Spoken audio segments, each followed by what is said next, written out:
तो हेलो दोस्तों, कैसे हैं सारे लोग। आज की इस वीडियो में हम लोग जेई मेन 6 अप्रैल शिफ्ट 2 का क्वेश्चन करने वाले हैं। ठीक है, क्वेश्चन आपके सामने है, वीडियो पॉज करें, खुद से क्वेश्चन को ट्राई कीजिए एंड देन आप मेरा सोल्यूशन वॉच कीजिए। अच्छा, मैं एक और चीज़ आपको बताना चाहता था कि अगर आप मेरे प्लेलिस्ट पे जेई मेंस के जितने भी क्वेश्चन अगर आप उन सबको अगर सॉल्व कर लेते हैं, उन सबको एक दो बार अगर देख के भी अगर प्रैक्टिस कर लेते हैं ना, तो बस यार आपका जेई मेंस मतलब संभल गया, समझ लो आप, बहुत अच्छा आ जाएगा आप। क्योंकि यार मैथ्स, पहली बात तो जो मैथ्स को सॉल्व करता है ना, उसका परसेंटाइल और रैंक कब आगे चला जाता है उसका कोई भरोसा नहीं। ठीक है, मैं पर्सनली बोलूँ तो मुझे 99.77 परसेंटाइल आया था जेई मेंस के मैथ्स में। ठीक है, तो मैथ्स जो होता है ना, मैथ्स बहुत अच्छी चीज़ है। मैथ्स अगर आप अच्छे से कर लेते हैं ना, तो फिर आपका रैंक बहुत अच्छा, मतलब ओवरऑल रैंक भी बढ़ जाता है। ठीक है, और मेरे प्लेलिस्ट पे जितना है अगर आप उतना भी कर लेते हैं तो बहुत हो जाएगा आपके लिए। ठीक है, तो क्या बोल रहे हैं इस क्वेश्चन में, let T denotes the greatest integer less than. ठीक है, तो वो जिंट को डिफाइन किया, जिंट फंक्शन मतलब पता है ना, ग्रेटेस्ट इंटीजर फंक्शन।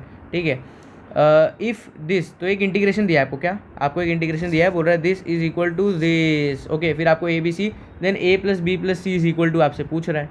अच्छा, पूछने दो, देखते हैं कैसे सॉल्व करना है। ठीक है, तो पहली बात तो ये कि मेरा अगर आप सजेशन मांगो तो मैं ये कहूँगा आपको कि आप जिंट को जो है ब्रेक कर दो 0 to 3।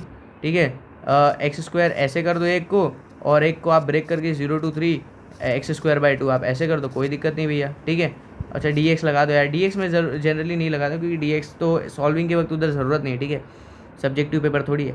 तो अब अगर आप देखेंगे तो पहले अपन इसको इवैल्यूएट करते हैं।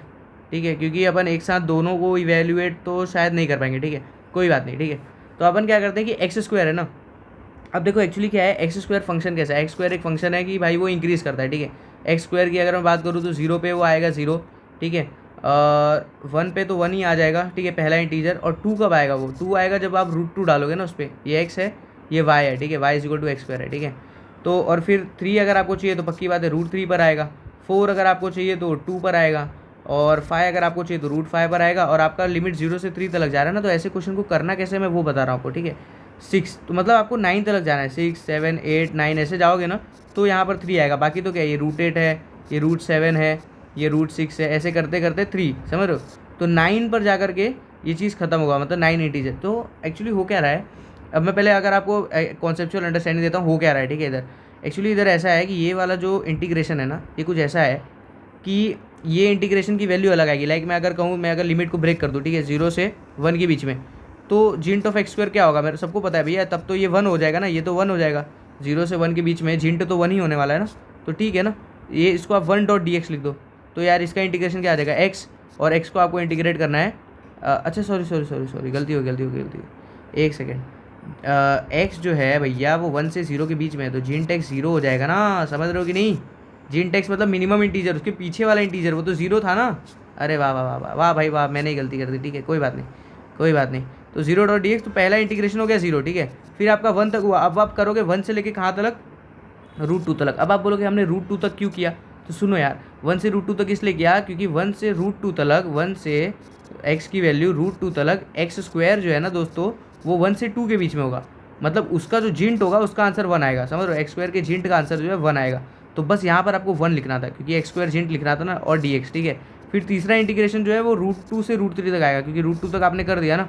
अब आपको √2 से लेकर के √3 तक इंटीग्रेट करना है। लेकिन इस समय फ़र्क क्या होगा, फ़र्क बस इतना होगा कि आपका जो एक्स स्क्वायर जिंट है ना, एक्स स्क्वायर जिंट, वो उसकी वैल्यू 2 आएगी पक्के से, आप देख लो ना। 2 और 3 के बीच में ही रहेगा, और 2 और 3 के बीच में अगर आपका एक्स स्क्वायर रहेगा तो उसका जिंट तो 2 आ जाएगा ना।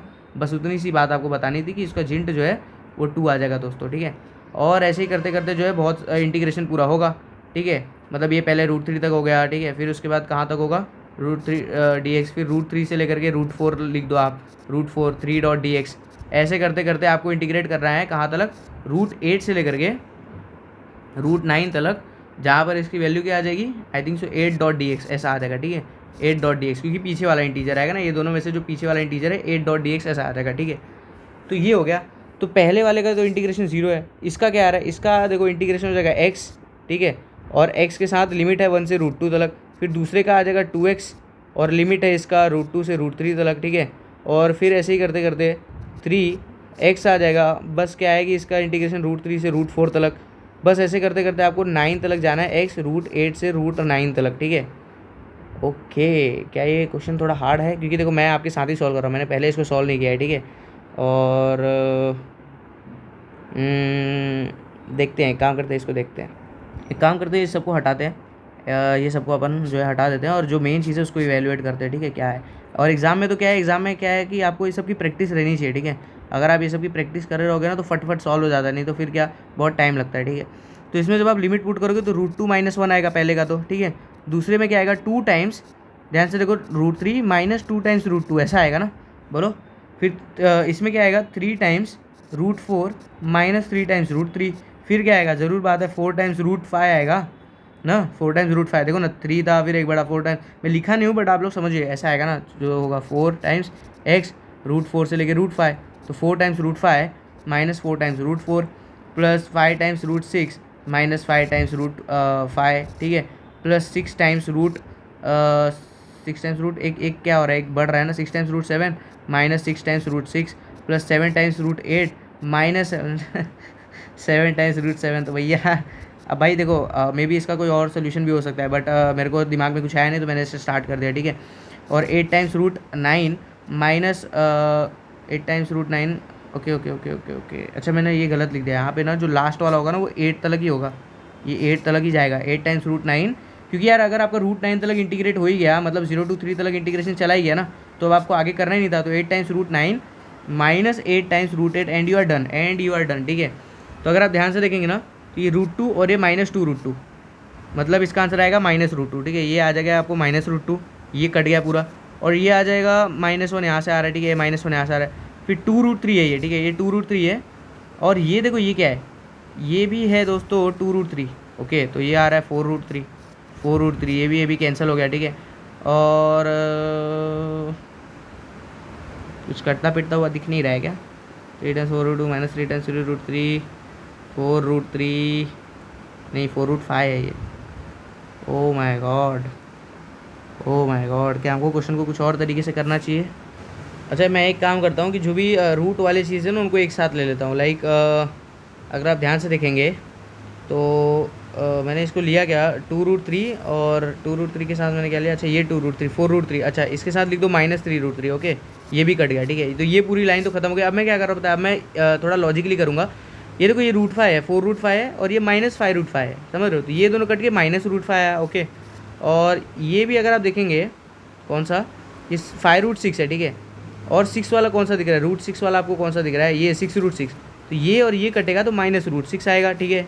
फिर उसके बाद आपको कौन सा दिख रहा है, उसके बाद अगर आप देखेंगे तो ये √7 है, 6 √7 है, ठीक है, ये 6 √7 और ये माइनस, तो -√7 आ गया आपको, ठीक है।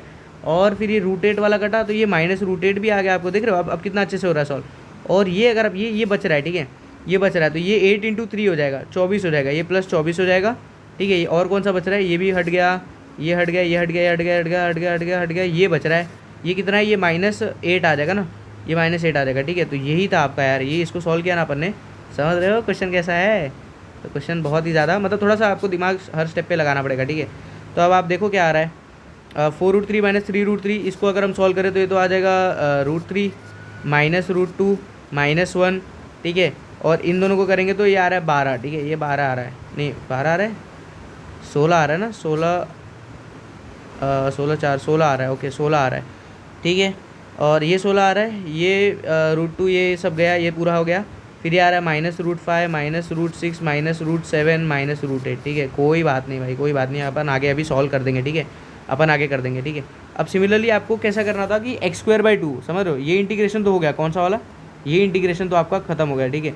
अब जो दूसरा इंटीग्रेशन है वो क्या है, 0 से 3 तक करना था, जिंट x²/2 dx, ठीक है, इसको करना था। अब आप इसको कैसे करोगे, तो भैया देखो इसमें क्या करना था, x²/2 है ना, समझ रहे हो, x²/2 है, तो इसके लिए ये तो नहीं चलेगा, ये तो पक्की बात है नहीं चलेगा, ये तो नहीं चलेगा, ठीक है, कुछ दूसरा अपने को करना पड़ेगा। तो मुझे बताओ कि x की वैल्यू x²/2 एक इंटीजर होना चाहिए, ठीक है। तो x²/2 1 कब होगा, x²/2 1 कब होगा, पहला इंटीजर जब x² = 2 होगा, मतलब x = √2 होगा, समझ लो, तो √2 पर ही होगा 1, और बाकी उससे पहले तो 0 ही होगा ना, उससे पहले तो कुछ भी हो, सॉरी, एक सेकेंड, ठीक है, 0 पर तो 0 ही होगा, और √2 पर सीधा पहला इंटीजर आ रहा है 1, ठीक है। फिर x²/2 जो है वो उसका जिंट, समझ रहे हो, उसका जिंट, या उसका जिंट रहने दो तुम, उसका जिंट तुम रहने दो, वो पहला 1 हो गया ना, अब वो 2 सेकेंड इंटीजर कब बनेगा, जब x² = 4 होगा, मतलब x = √4 होगा, या फिर 2 कह दो, तब वो बनेगा x²/2 जो है वो बनेगा आपका 2, ठीक है। और फिर आपको देखना है कि x²/2 आपका 3 कब बन रहा है, ठीक है। 3 कब बनेगा, जब x² = 6 हो जाएगा, मतलब x = √6 हो जाएगा। √6 पर उसका वैल्यू आ रहा है 3, ठीक है। समझ रहे हो, मैंने x²/2 की वैल्यू लिख रहा हूँ कि इंटीजर कहाँ का आ रहा है, ठीक है, 3। फिर अब मेरे को देखना है कि जब ये 4 आएगा, 4 कब आएगा, जब x²/2 जो है वो 4 हो जाएगा, ठीक है। ये 4 कब होगा, ये 4 तब होगा जब x² = 8 हो जाएगा, मतलब √8, ठीक है। अच्छा, अपन जा कहाँ तक सकते हैं, अपन √9 तक ही जा सकते हैं, ठीक है, √9। अच्छा, √9 पे वैल्यू क्या आएगी, √9 पे वैल्यू आएगी दोस्तों 9/2, मतलब कि 9/, वैसे भी हमको इससे कुछ फ़र्क नहीं पड़ता, हमने को जीटी लिखना है, ठीक है। तो अगर अपन इसको ब्रेक करेंगे तो कैसे ब्रेक करेंगे, ये देखो, ये जो मैंने लिखा ना इतना, ये मैंने इसलिए लिखा कि मेरे को ब्रेक कैसे कैसे करना है, ठीक है। तो अपन ब्रेक करेंगे 0 से √2 तक, और उस समय होगा 0 और 1 के बीच में होगा ना अपना x²/2, तो इसका मतलब इंटीग्रेशन आ गया, जो जींट है वो 0 आ गया, ठीक है। फिर अपन √2 से लेकर के √4 तक करेंगे, इन दोनों के बीच में 1 सिलेक्ट हो जाएगा, क्योंकि 1 जो छोटा इंटीजर है, ठीक है। तो 1.dx, फिर √6 से लेकर के √4 से लेकर के √6 तक 2 आ जाएगा। फिर √6 से लेकर के √8 तक, देख रहे हो, आसान क्वेश्चन नहीं है कतई भी, 3.dx, ठीक है। फिर √8 से लेकर के √9 तक 4 सिलेक्ट हो जाएगा, एंड यू आर डन, बस इसको सिंप्लीफाई कर लो, क्या आ रहा है देख लो यार। तो ये तो 0, ठीक है, ये x हो जाएगा जो √2 से लेकर के √4 तक जा रहा है, ये 2 टाइम्स x हो जाएगा जो √4 से √6 तक जा रहा है, ये 3 टाइम्स ऑफ x हो जाएगा जो √6 से √8 तक जा रहा है, और ये 4 टाइम्स ऑफ x हो जाएगा जो कि √8 से √9। अब बहुत बच्चे मेरे को कमेंट में करेंगे कि आप ये क्वेश्चन को एग्जाम हॉल में कैसे करते हो, तो देखो एग्जाम हॉल की बात अलग है, ठीक है। एग्जाम हॉल में सॉल्व, मतलब हाँ, टाइम तो लगता है ज़रूर, थोड़ा ज़्यादा लगता है, एज़ यूजुअल क्वेश्चन जितना नहीं था ये कि जल्दी हो जाएगा। बट एक चीज़ जो मैं आपको कहना चाहूँगा कि मैं तो आपको समझा रहा हूँ, ठीक है, मेरे को हो सकता है ज़्यादा टाइम लगे, बट आप लोग इसको ज़रूर कर लोगे, क्योंकि मेरे को भरोसा है आप पे, ठीक है। और ये डुएबल क्वेश्चन है, ऐसे कोई बात नहीं है, बस हाँ टाइम लगता है इसमें, ठीक है। तो ये आ गया √4, मतलब क्या है, तो 2 हो गया, -√2 हो गया, और 2√6 हो गया ये तो, और ये हो गया -4, ठीक है, -4 हो गया, प्लस 3√8 हो गया, और -4√8 हो गया। बताओ ये क्या हो जाएगा, ये -√8 नहीं हो जाएगा, 3√8 और -4√8, तो ये दोनों काट दो, ये दोनों हो गए, ठीक है। और -3√6 एक आ रहा है, और 4√9, 4 × 3, ठीक है, तो ये हो गया, ठीक है। तो ये आ गया आपका, ये देखो, ये 3√6 और ये, तो ये -√6 आ रहा है, मतलब ये -√6 हो गया, ठीक है, ये हो गया, ये -√6 हो गया। और कुछ बच रहा है आपको, 12 + 2 14, 14 - 4 10, तो 10 -√2 -6 -8 ऐसा आपको आया, समझ रहे हो, 10 -√2 -6 -8, ओके ओके ओके ओके। तो अब आपको जो है, अच्छा, ये जो इंटीग्रेशन था ये दोनों का एडिशन था ना, ये देखो ना, इंटीग्रेशन में दोनों को ऐड करना है ना, तो देखो पहले वाले से आंसर क्या आया, देखो पहले वाले से ये आंसर है आपका, ठीक है, पहले वाले से आपका आंसर ये आया, ये वाला आया, ठीक है, पहले वाले से आपका आंसर ये वाला है। ये दोनों को जब आप ऐड कर देंगे ना, ये दोनों को जब आप ऐड कर देंगे तो क्या होगा, 16 और 10 26 हो जाएगा, 26 हो गया, ठीक है। और √3 बचा, प्लस √3 बचा, ओके, -2√2 हो रहा है, देखो -2√2 हो रहा है, ठीक है। अच्छा, एक और चीज़, ये 6 था कि √6 था उधर, आई डोंट थिंक सो, इधर से क्या आया, √6 आया ना, हाँ ये √6 था, ठीक है, okay okay okay okay okay. तो 26 हो गया ये, प्लस √3 हो गया, -2√2 हो गया, -1 आ रहा है, क्या बात करो, -1 था ऐसा, अच्छा -1 आ रहा है, कोई बात नहीं। और -√5 भी एज इट इज़ आ रहा है, -2√6 देखो 2 बार आ रहा है √6, और -2√8, -√7 ऐसे ही, -2√8 ऐसे ही, ठीक है। अरे भाई अरे भाई अरे भाई, मैं बाकी सब चीज़ को हटा देता हूँ, ठीक है, जितना भी मेरे को लग रहा है ये सब हो गया सॉल्व, ठीक है, ये सब चीज़ को मैं हटा देता हूँ, एंड इसको अपन लेके चलते हैं अपने क्वेश्चन की तरफ, ठीक है, अपने क्वेश्चन मकसद की तरफ लेके चलते हैं भाई लोग, ठीक है। तो ये है आ गया अपना, अब आपको कंपेयर करना है A B C D को, सबको कंपेयर करना है, जैसे आप कंपेयर कर दोगे तो आई होप आपको आपका आंसर जो है मिल जाएगा, आपको आपका आंसर जो है वो मिल जाना चाहिए, ठीक है। तो देखते हैं क्या आ रहा है, कंपैरिजन के बाद अपन सॉल्व कर लेते हैं क्या आ रहा है। 26 - 1, तो ये तो 25 हो गया, 25 प्लस √3, ठीक है, -2√2 -√5 -2√6 -√7 -2√8। अच्छा, 2√8 को मैं सिंप्लीफाई कर सकता हूँ, 2 एक और 2 आ जाएगा और √2 बचेगा ना, तो -4√2 आ रहा है, ओके, -4√2 आ रहा है, तो इसको मैं -4√2 को मैं -2 के साथ -6√2 हो गया, ठीक है, समझ रहे हो, मैंने उसको बस अरेंज कर दिया, ओके। अब ए क्या है, ए ये है आपका, बी जो है वो √2 के साथ है, ये बी होना चाहिए, ठीक है, प्लस बी, ओके। तो इसका मतलब ए आपका आ रहा है 25, ओके, बी आपका आ रहा है -6, ओके, -√3 कैसे आ रहा है, -√3 कैसे आ रहा है, क्या हमने कुछ गलती की, -√3 था क्या, ओ माय गॉड, फंस गए अपन तो, फंस गए, शायद अपन ने कोई कैलकुलेशन मिस्टेक कर दी क्या?